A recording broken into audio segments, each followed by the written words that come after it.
বন্ধুরা, আমি আজকে চলে এসেছি এই যে জোড়া ইলিশ নিয়ে। আমি এই জোড়া ইলিশটাকে আমি এখন কেটে নেব। দেখো বন্ধুরা, জোড়া ইলিশ।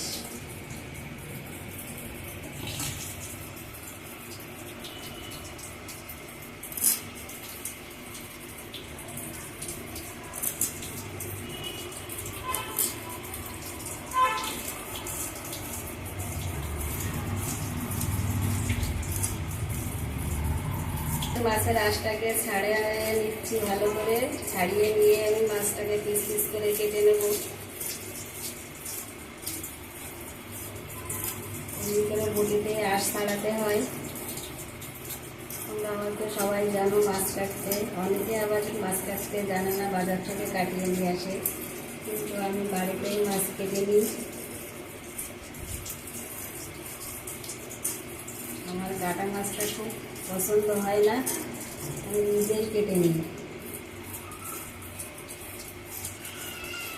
আঁশ না ছাড়িয়ে অমনি গোটা মাছ কেটে দেয় পিস পিস করে, তখন ধোয়ার সময় অসুবিধা হয়।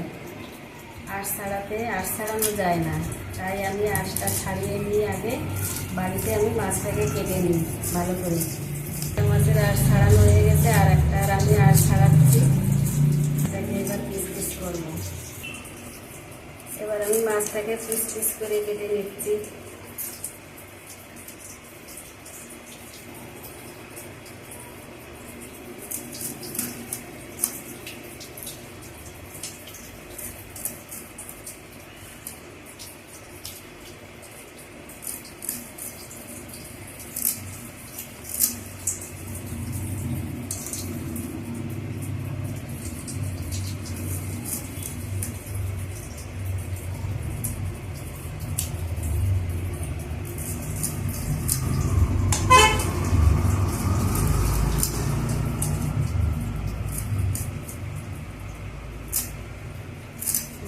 মাথাটা এবার কেটে নেব পিস করে।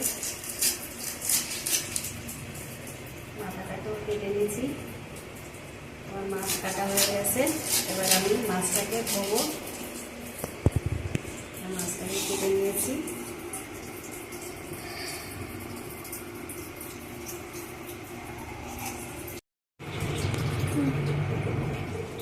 বন্ধুরা, এই যে ইলিশ মাছটা আমি ধুয়ে নিয়েছি। এবার নুন হলুদ মাখিয়ে ভেজে নেবো মাছটাকে। বন্ধুরা, আমি এই ইলিশ মাছে একটু নুন হলুদ মাখিয়ে নিচ্ছি। আমি মাছটাকে ভাজা করব। আমি আজকে ইলিশ মাছের ঝোল বা কাঁচা ইলিশ ভাপা এসব আমি কিছু করব না। আমি আজকে এই ইলিশ মাছ ভাজা করব, শুধু লঙ্কাটা ভেজে নেব। আমি একটু লঙ্কা ভাজা আর ইলিশ মাছ ভাজা। তেল গরম হয়ে গেছে, আমি লঙ্কাটাকে তেলে ছেড়ে দিয়েছি।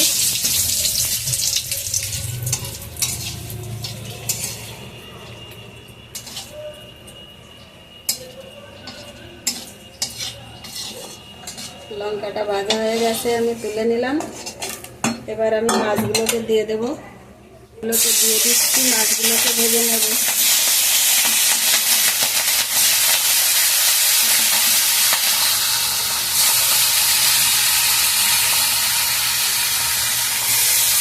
প্রত্যেকদিন তো ঝোল বা বাপা খাওয়া হয়, আজকের আর ঝোল বাপা কিছুই করবো না। আমি আজকের ভাজা ইলিশ করছি, লঙ্কা ভাজা আর ইলিশ মাছ ভাজা। মাছের এক পিঠ ভেজে নিয়েছি, আমি এবার আর এক পিঠ উল্টিয়ে দিয়ে ভেজে নিচ্ছি।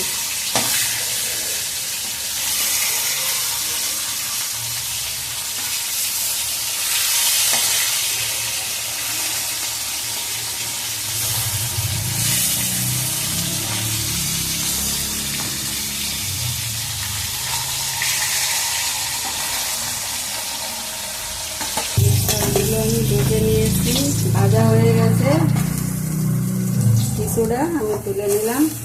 এবার বাকি মাছগুলো আমি দিয়ে দেবো।